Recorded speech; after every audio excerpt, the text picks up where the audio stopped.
Әлкей Марғұланның қандай еңбегі кеңінен танымал? Ол кісінің Беғазы Дайырлай атты еңбегі кеңінен таралған. Ғалымның археология саласындағы басты жетістігі қандай? Ол орталық Қазақстанды зерттеп, ол жердегі өркениетті ерте дамығанын дәлелдеген. Әлкей Марғұлан қазақ эпосын зерттеуде қандай жаңалық ашты? Ол эпостық жырлардың өмірмен байланыстығын көрсетті. Әлкей Марғұлан қай жылы туды? Әлкей Марғұлан 1904 жылы дүниеге келді.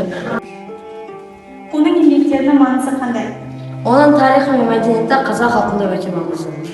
Әлкей Марғұлан қай салаларда зерттеу жүргізді? Әлкей Марғұлан археология, әдебиет және тарих салаларында зерттеу жүргізді.